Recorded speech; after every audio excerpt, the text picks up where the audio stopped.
Morning students, welcome to the IP classes. आज की इस क्लास में हम चैप्टर 5 स्टार्ट करने वाले हैं और हमारा जो चैप्टर 5 है दैट इज माई एसक्यूएल, जो कि एसक्यूएल बेस्ड है। और रिवीजन टूर का मीन्स है ये आप लोग 11th में भी पढ़ चुके हैं, यानी इसका कुछ पार्ट आप लोग 11th में भी पढ़ चुके हैं। तो हम यहाँ क्या करने वाले हैं, हम उसी पार्ट को थोड़ा सा रिवाइज करेंगे और उसे आगे पढ़ने की कोशिश करेंगे। तो इसमें जो सबसे पहला टॉपिक है दैट इज द इंट्रोडक्शन। तो इंट्रोडक्शन लेवल की अगर हम बात करते हैं, माई एसक्यूएल है क्या, इंट्रोडक्शन की बात करें तो सबसे पहली चीज जो आती है दैट इज डेटा।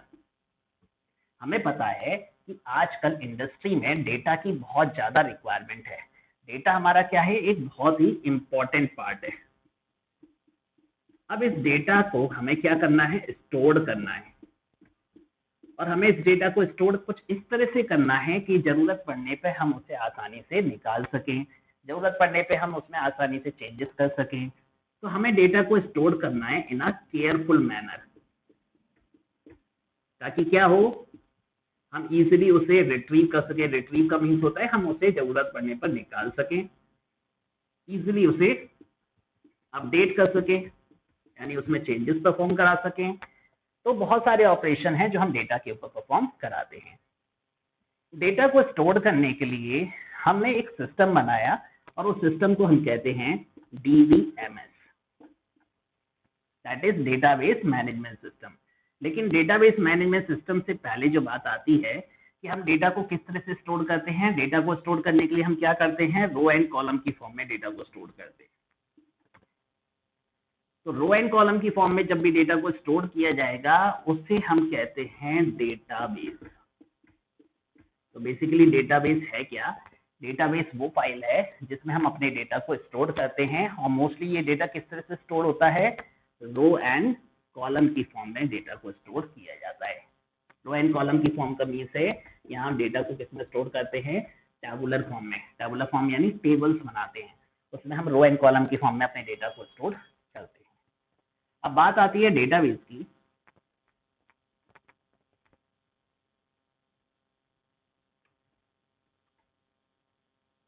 जो हमारा डेटाबेस है वो दो तरह का होता है। एक होता है हमारा मैनुअल डेटाबेस, जो कि हम पहले यूज करते थे, इसे हम ट्रेडिशनल डेटाबेस भी कहते हैं। और एक है हमारा कंप्यूटराइज्ड डेटाबेस, यानी हम कंप्यूटर का यूज करके डेटा को स्टोर करते हैं, इसे हम डिजिटल डेटाबेस भी कहते हैं। तो मैनुअल डेटाबेस में बेसिकली होता क्या था, हम रजिस्टर लेते थे, उसमें हम एंट्रीज करते थे।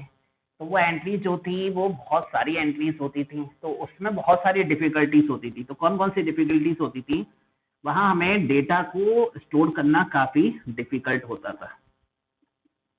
दूसरा, हम किसी एंट्री में मॉडिफिकेशन नहीं कर सकते थे, क्योंकि एक बार एंट्री कर ली पेन से उसे काटा जाएगा या फिर उसे बिगाड़ा जाएगा। तो मॉडिफिकेशन जो था वो इतना आसान नहीं होता था। और सबसे इम्पोर्टेंट चीज जो थी, यहाँ गलती होने के चांसेस बहुत ज्यादा होते थे। तो दैट इज द इनएक्यूरेसी। और चौथी, डेटा की एक ही कॉपी है, हम दूसरे के साथ शेयर नहीं कर सकते। अगर शेयर करते थे तो उसकी फोटो स्टेट कराते थे, तो उसमें काफी कॉस्ट खर्च होती थी। तो नॉट शेयरेबल।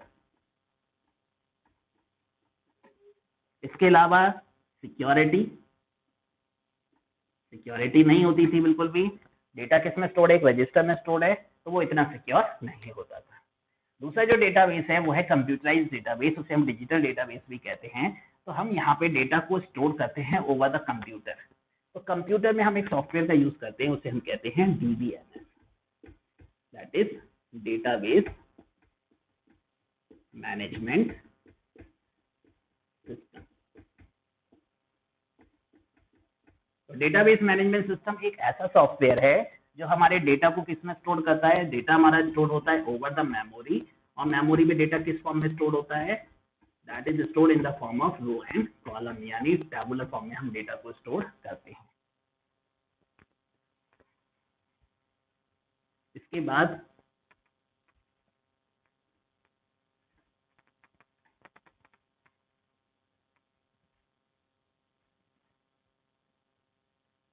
डीबीएमएस में भी कुछ डिफिकल्टीज थी, कुछ प्रॉब्लम थी, इसलिए हमने एक नया डीबीएमएस बनाया, that is known as RDBMS. इसे हम कहते हैं रिलेशनल डेटाबेस मैनेजमेंट सिस्टम। तो डीबीएमएस और आरडीबीएमएस में क्या डिफरेंस था? डीबीएमएस में क्या होता है, ओवरऑल डेटा एक सिंगल टेबल में स्टोर होता है, तो उस टेबल में ही काफी सारी रोज एंड कॉलम होती हैं, यानी lot of rose and columns. RDBMS की बात करते हैं तो आरडीबीएमएस में क्या होता है, एक बड़ा टेबल जो है उसे हम छोटे छोटे पार्ट्स में डिवाइड करते हैं, यानी हम ओवरऑल डेटा एक बड़े टेबल में स्टोर ना करके कई सारे मल्टीपल टेबल्स में डेटा को स्टोर करते हैं, और जरूरत पड़ने पर इन टेबल को आपस में एक दूसरे से रिलेट कर सकते हैं, जोड़ सकते हैं। उसे हम कहते हैं रिलेशनल डेटाबेस मैनेजमेंट सिस्टम। तो रिलेशनल डेटाबेस मैनेजमेंट सिस्टम का हम एक छोटा सा एग्जाम्पल लेके उसे समझते हैं ये किस तरह से वर्क करता है। जैसा कि मैंने बताया आपको, रिलेशनल डेटाबेस में एक सिंगल टेबल ना होके मल्टीपल टेबल में हम डेटा को स्टोर करते हैं। तो मल्टीपल टेबल में वो डेटा किस तरह से स्टोर किया जाता है वो जरा देखते हैं। यहाँ देखिए, मैं एक छोटा सा एग्जांपल ले रहा हूँ। मेरे पास एक टेबल है स्टूडेंट, और इसमें हमने 3 कॉलम बनाए हैं। पहला कॉलम है हमारा रोल नंबर, दूसरा नेम है, तीसरी एज है।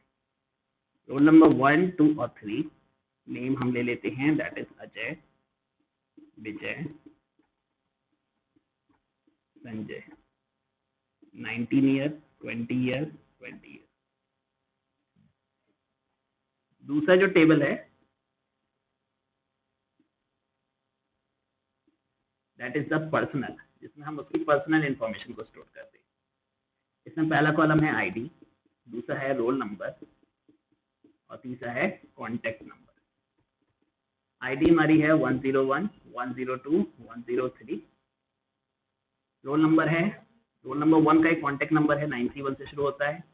रोल नंबर 1 का एक और कॉन्टेक्ट नंबर है जो 989 से शुरू होता है, 2 का है 841 से शुरू होता है, एंड सो ऑन, और भी ऐसे।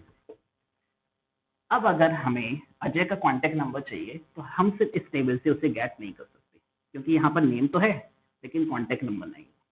सिमिलरली अगर मुझे अजय का कॉन्टेक्ट नंबर इस टेबल से चाहिए तो भी हमें यहाँ से नहीं निकाल सकता, क्योंकि यहाँ कॉन्टेक्ट नंबर है लेकिन अजय का कौन सा कॉन्टेक्ट नंबर है वो मुझे नहीं पता। तो हमें क्या करना पड़ेगा, इन दोनों टेबल को रिलेट करना पड़ेगा, जोड़ना पड़ेगा। अब जोड़ा किस बेसिस पे जाता है, आप देखिए यहाँ पर एक कॉलम है रोल नंबर, ये कॉलम यहाँ भी प्रेजेंट है, ये रोल नंबर जो दोनों जगह प्रेजेंट है ये इन दोनों टेबल को जोड़ने का काम करेगा। तो अगर मुझे अजय का कॉन्टेक्ट नंबर चाहिए तो मैं यहाँ से अजय के करस्पॉन्डिंग रोल नंबर उठाऊंगा, और दूसरे टेबल में उस रोल नंबर के करस्पॉन्डिंग जितने भी कॉन्टेक्ट नंबर है वो किसको बिलोंग करेंगे, अजय को। यानी अजय का रोल नंबर 1 है तो यहाँ रोल नंबर 1 के करस्पॉन्डिंग 931 एक नंबर ये है, रोल नंबर 1 के करस्पॉन्डिंग 989 एक नंबर ये है। तो ये दोनों कॉन्टेक्ट नंबर किसको बिलोंग करते हैं, अजय को। तो इस तरह से रिलेशनल डेटाबेस वर्क करता है, यानी रिलेशनल डेटाबेस में एक सिंगल टेबल में इंफॉर्मेशन स्टोर ना करके हम मल्टीपल टेबल में इंफॉर्मेशन को स्टोर करते हैं, और जरूरत पड़ने पर उन टेबल को आपस में रिलेट कर सकते हैं। वैसे ये दोनों टेबल अलग हैं, इंडिपेंडेंट टेबल है, लेकिन उस क्वेरी को सॉल्व करने के लिए हमने उन दोनों टेबल को जोड़ दिया, इसलिए हम इसे कहते हैं रिलेशनल डेटाबेस मैनेजमेंट सिस्टम, और ये ज्यादा बेटर है as comparison to the normal database system. इसके बाद नेक्स्ट टॉपिक हम नेक्स्ट क्लास में डिस्कस करेंगे। अगर आपको कोई डाउट है तो आप मुझे कॉल करके भी पूछ